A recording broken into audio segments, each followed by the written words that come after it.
Hello, one. This is Chase Pounds, and today's video is heading close into the Juneteenth holiday. I feel it appropriate to discuss about topics about about top Black history related topic, and this is something I kind of always wondered about, and sure enough, it does exist. Just not too surprised about it. Much of our Black history has been lost or not really known about, but or I should say just not being kept track of. But starting off as an introduction,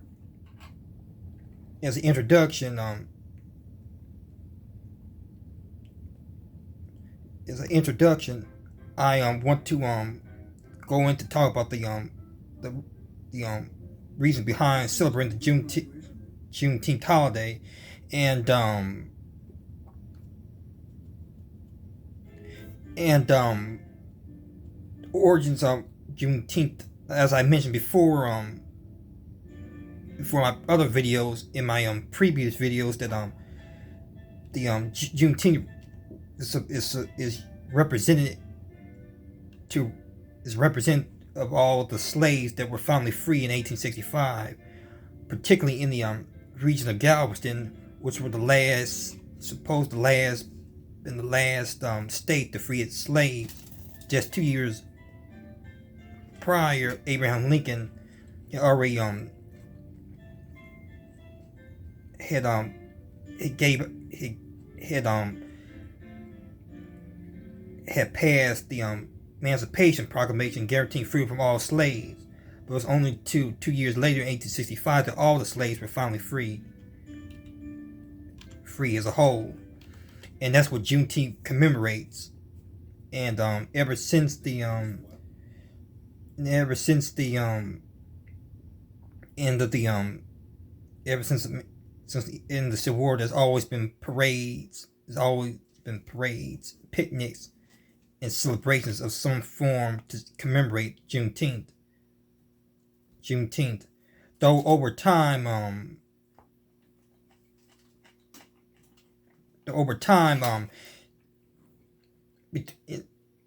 sometime during the 20th century, particularly between the 50s and 60s, I would say Juneteenth had I think either there was kind of either a pause or a change where people start the embrace or celebrate Juneteenth less um, less during the less mainly because I think a main issue was integration and achieving integration, focusing on achieving integrations that in some cases people I'm not saying all blacks, but some may have I guess either I'm sure this was a people began to I guess focus. I'm not saying I guess not really focus. I guess not really focus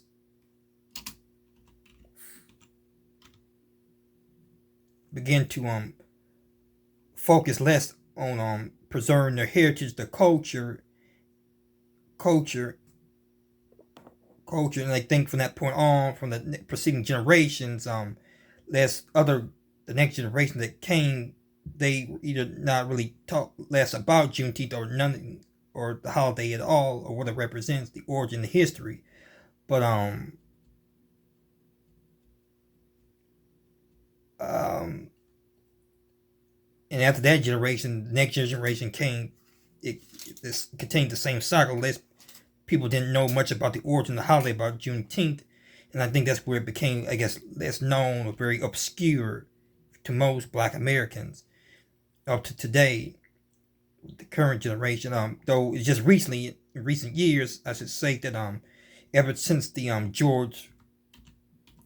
since 2020 with the George Floyd arrest and the protest that fought after the I should say police brutality killing of George Floyd in the protest that followed, that there was somehow in the U.S. in general a racial reckoning in Black history and culture in general. I guess I guess renewed interest in honoring our heritage, our culture, our history, as well as systemic problems, racial problems, systemic racism and racial problems. And along with that, Juneteenth became a was one of those things that that be, that people I guess started to acknowledge it. I guess a resurgence where people started to acknowledge it, embrace it, embrace it, and started to embrace it for the first time. I guess re, embrace it, embrace resurgence and embracing, as I mentioned before. But and and with that Juneteenth, with that following year, the Biden administration was even further pushed during the Biden administration to make Juneteenth a national federal holiday, and they succeeded in 2021, where now Juneteenth is starting to become, I guess, somewhat of a recognized legal holiday. Many federal businesses, government businesses are closed that day. People are partaking in parades and celebrations of some one sort or another, and the and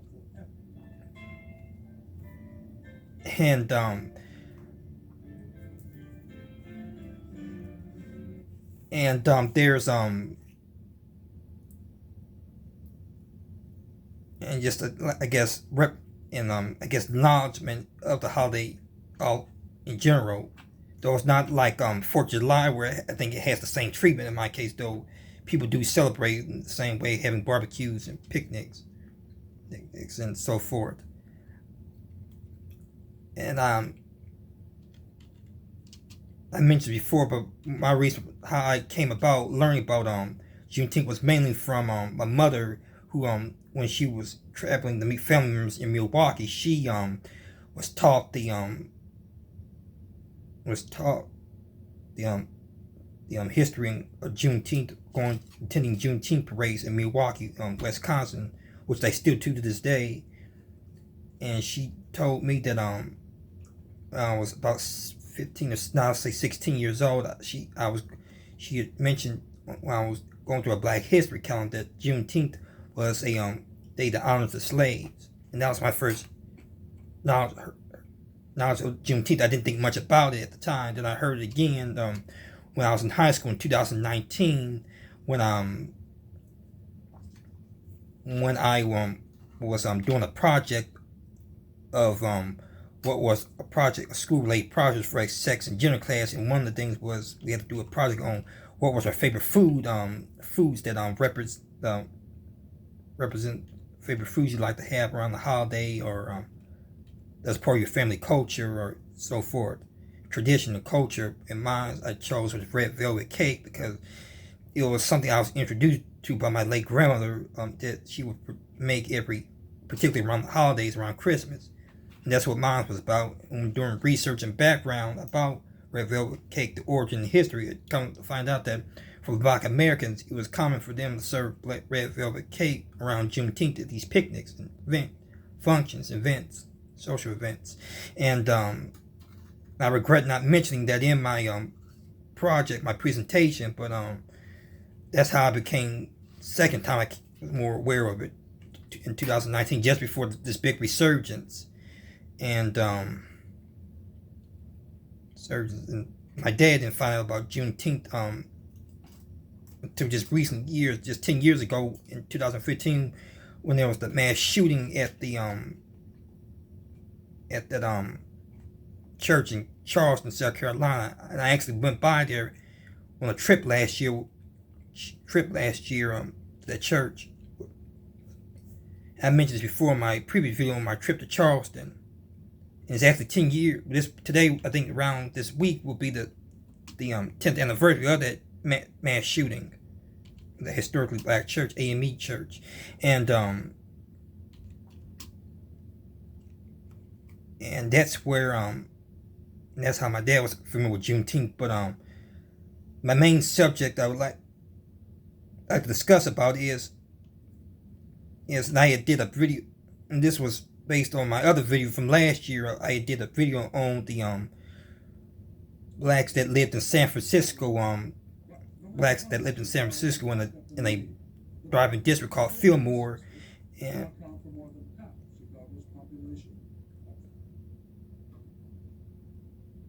that was the great and that was the driving community known as Fillmore, and Fillmore was a driving black, one of San Francisco's fine black districts at that time, and like it was, and it was kind of, some people describe it as like a West Coast version of Harlem. But in this video, I discussed that that I was particularly curious about were there any blacks during the San Francisco earthquake. That was particularly what I was wondering, and that may be the sound I'm doing my video for this year. Is blacks that lived in San Francisco during the San Francisco earthquake, and recently I browsed it just out of curiosity, and sure enough, there were some blacks around during the San Francisco earthquake, and there's pictures of it that I never seen before, and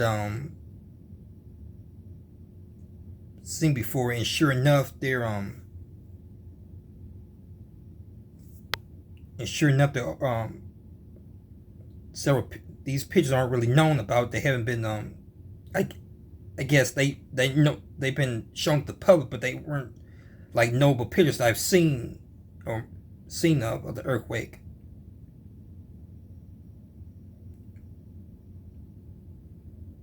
Seen of the earthquake, and there are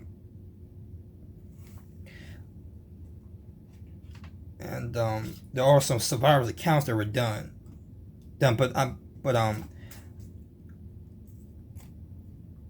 accounts there were interviews done of surviving people who were around during the San Francisco earthquake. One of them was a person by the name, but I couldn't pronounce his name. It's called Albergora or some name. He was like a valet of a wealthy man's home, and it was said during the night of the earthquake that he helped him out of his mansion that was hit by the earthquake, and it is said that he also saved some of his money, including a $75,000 out of a safe, a warped safe that was getting ready to burn. I think burned during the fire, which getting into the subject itself, if you're not familiar with the San Francisco earthquake, it was a earthquake that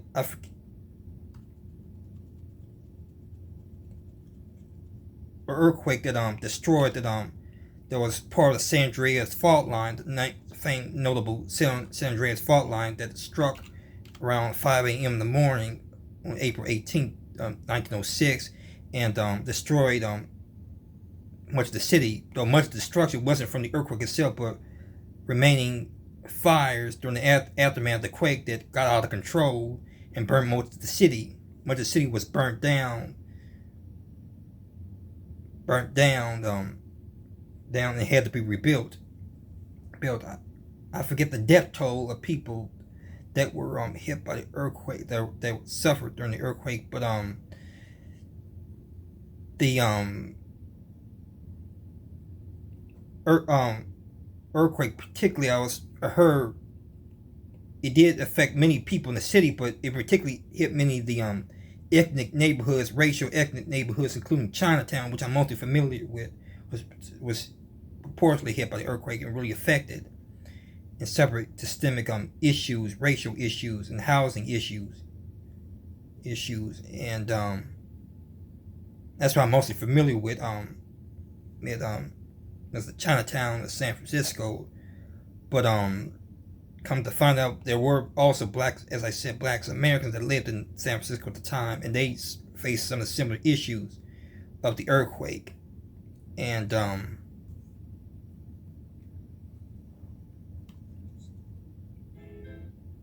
and I could show you a picture of it. And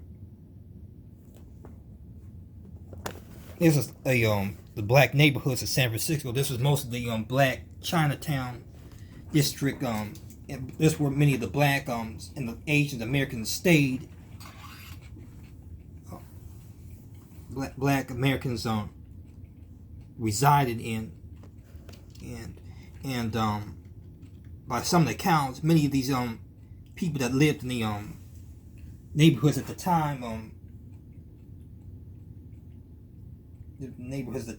during when the earthquake took place in the aftermath, a lot of them said that many of them were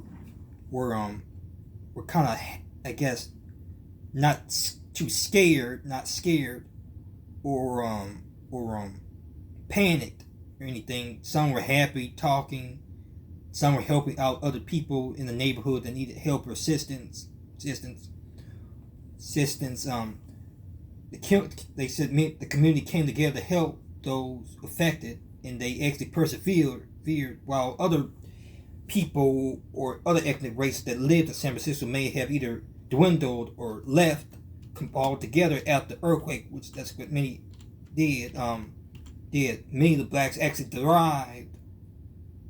thrived actually more after the earthquake, and the population began to boom over the years. And as I mentioned before in my other video on the migration, that between the First and Second World War, many blacks came to San Francisco, and again in the particular era of Fillmore. And this kind of reminds me of a thing my dad had been saying is that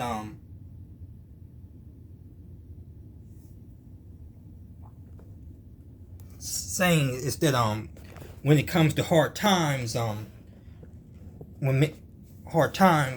lot of times black people are able to, I guess, push through it, or well, as he says, we're able to survive, able to get by. Well, I'm not saying this applies to every race, every black and white person, but when it comes to hard times, some blacks are able to persevere, able to strive and do better despite the circumstances, in a way of making nothing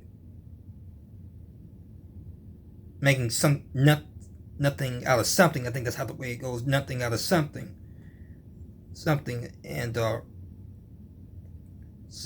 While whites will either not all whites, but some whites may either not cope well with these events. Then some may panic, get scared, run away, or either not cope well, or either become distraught, depressed, suicide. Just like an example of this would be during the depression. While many blacks were able to get by. Well, some blacks were able to get by during the Depression, despite the hard times, because we was already going through hard times during the Jim Crow era, and the Jim Crow really going all the way back to slavery. If you think about it, we were going through tough times. We was able to cope and improvise, make do with what we had. Despite what was being taken away from us, what we were stripped of our culture, we was able to adapt the changing times and assimilation of the Americas. The same as with Reconstruction and through the transition through slavery, through emancipation, and all the way to the Jim Crow era. We was able to survive despite the circumstances. In the hindsight, I'm not saying Jim Crow was a good thing. It was really a good time, because there were a lot of tragedies that actually occurred during this period. But I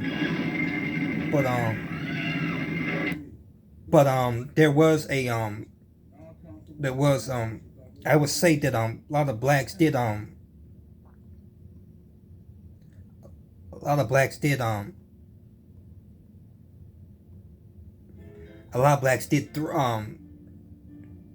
think we did thrive, and what some people may think that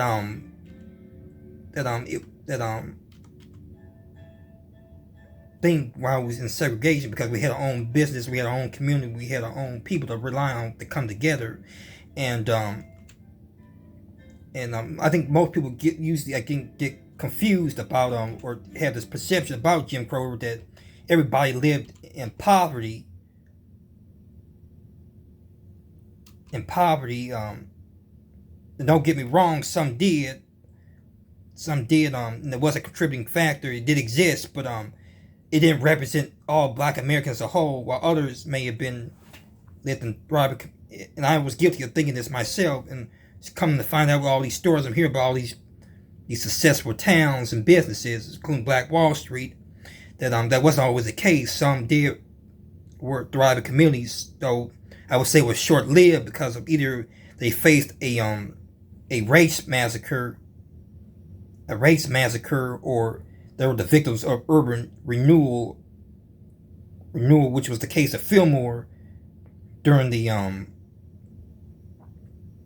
this, when it experienced urban renewal during the post World War II era, and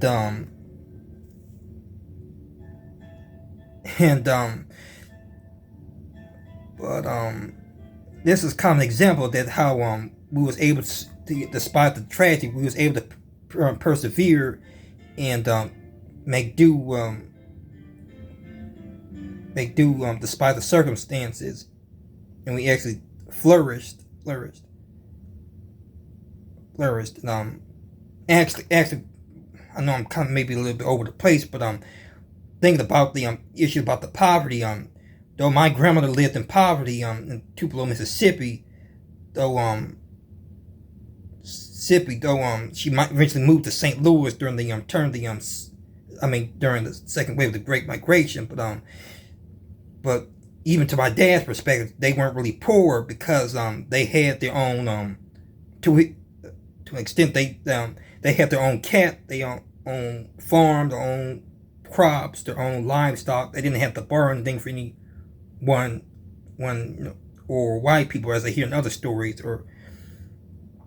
He always talked about how my grandma's father was real strong, and didn't let no white man, I guess, walk over him, or really oppress him, or I should say, though they weren't like living in a fancy home or mansion or anything like that, but they were kind of, I guess, well off for that time, and I think in general, the area of Tupelo, Mississippi in general, is just a poor state in itself, because even to this day, it's still a poorest region. Even white people are poor, just as poor, while other parts of the South, such as Atlanta or Charleston or Texas, were more thriving places, and they're thriving places. But back to the San Francisco, blacks of San Francisco, there were many blacks that lived in San Francisco during the time of the earthquake, as I said, and to me it's a surprise, and I don't really place a lot of black history during, I guess, with San Francisco in itself, because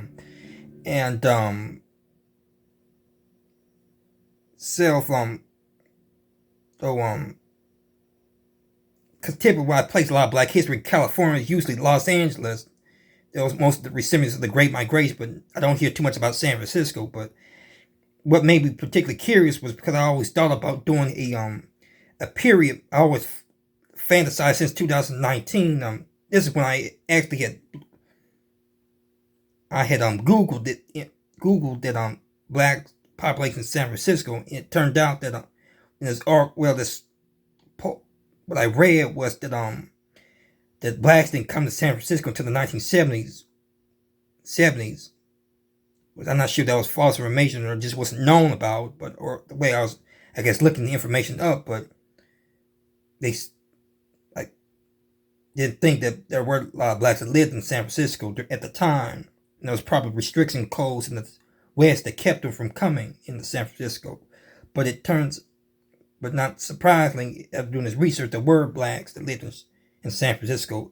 But then again, I think a lot of our history has not been known to been kept because a lot of people don't know about the blacks, people around in the San Francisco earthquake. In many documentaries I have seen, many books, I read a book too that same year. I was about the San Francisco earthquake prior to the pandemic. And I kind of, between 2019 and 2020, I was reading the book. I never finished reading it. And I kind of trying to read some more of it when I went back to school in 2021 in person. But I never finished reading it. And so far I read that book, they never mentioned anything about the black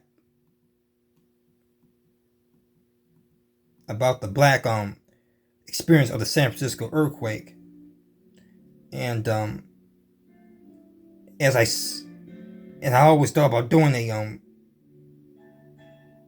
movie about the I fantasized about if I was to become a producer, movie director, I would do period movies. And one of them was a movie about the San Francisco earthquake about 1906, and I had a black character as a main character. And this would be perfect because there, as I said before, there were blacks that lived during the time in San Francisco during the time of the earthquake. And there were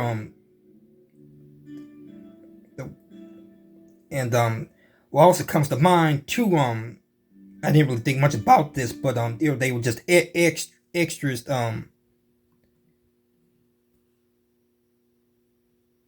in the movie. But then there was a movie they did do called San Francisco that starred Clark Gable in opposite Spencer Tracy, and it did have like black people as extras in the movie. Though I didn't think that was really accurate because I think it was just extras they were just using for the movie. But I was gonna try and pull up the scenes, but they do show some blacks as extras.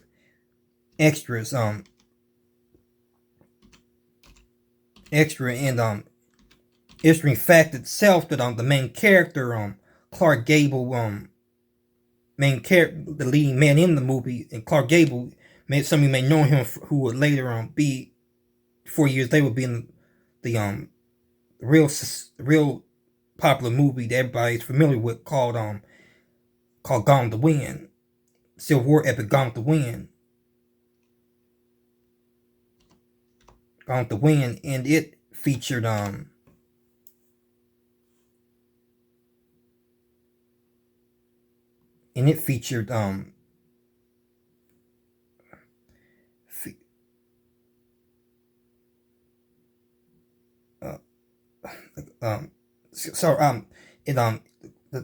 epic Gone with the Wind, but Clark Gable and this isn't really known about it, and it probably is, even to this day, most people know it, but Clark Gable was actually passing for white. He was really a mixed race. So technically, in hindsight, he was really the main character, main black character of the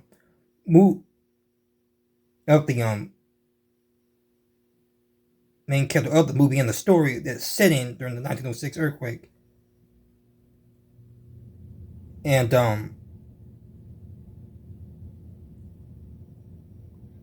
I could pull up the scene.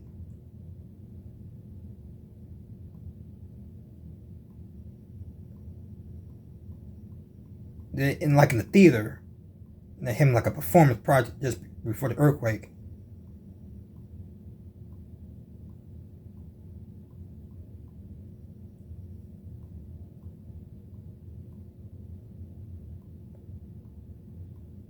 And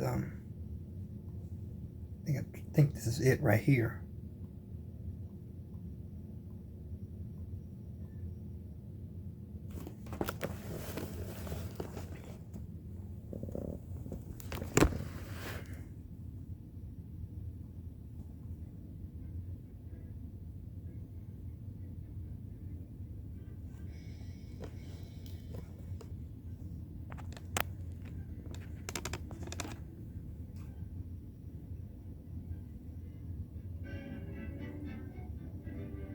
It was like for a like for an act, like for a ball, a dance. Though some of this kind of reflects the era of like minstrel shows and blackface performances, to some people it may not be, but it has blacks as extras featured during this fictitious movie. Just two, they weren't performing. I don't think they were performing in the theaters though.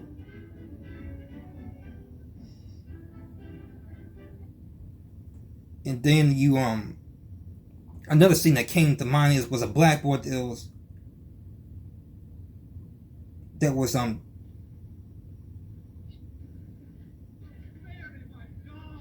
black boy on the piano playing.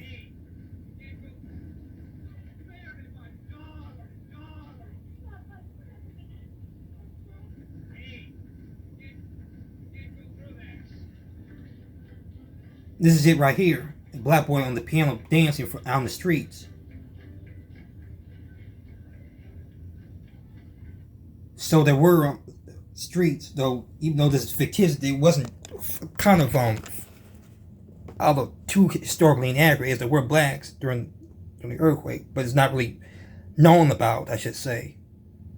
Just like much of it, just like other things, just with like the Titanic, it's not really known that there were blacks that were on the Titanic. There were 4 blacks, Joseph LaRoche and his mixed children, and the Egyptian. They weren't Black American, but they were like black natives, a Haitian, an Egyptian, and his Benjamin Guggenheim's manservant had a Egyptian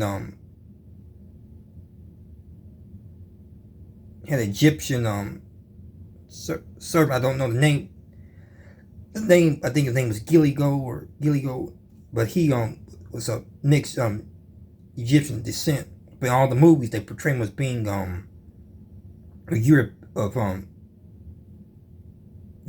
European white European, I guess, race, Caucasian, and that's, I guess, a classic example of whitewashing in history. And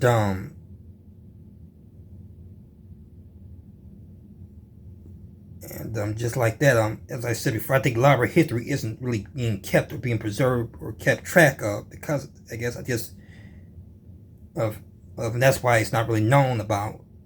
But I find it interesting, to learn that there were blacks around the 1906 earthquake, and hearing some of the virus. I haven't really listened to all the accounts of survivors' accounts, some of the notable survivors' accounts of the earthquake, but the one I just mentioned, he lived to be 103 and was in his 90s when he told the story.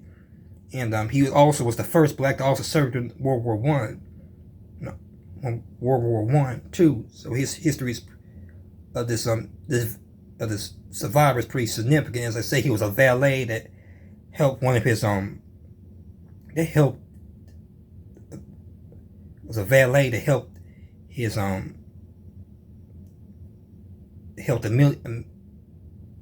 millionaire he was taken care of out of the house, and he got his money out of the burning house that was probably about to be burned through the fires. And I just find it history interesting itself. Again, a lot of our history isn't really kept, but I may read some more on the information about the blacks during the San Francisco earthquake. And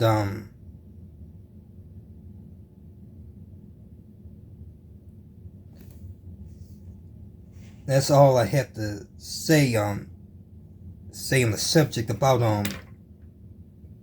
blacks in the San Francisco earthquake. This is another review by Chase Pounds. Stay tuned for the next video, and happy Juneteenth.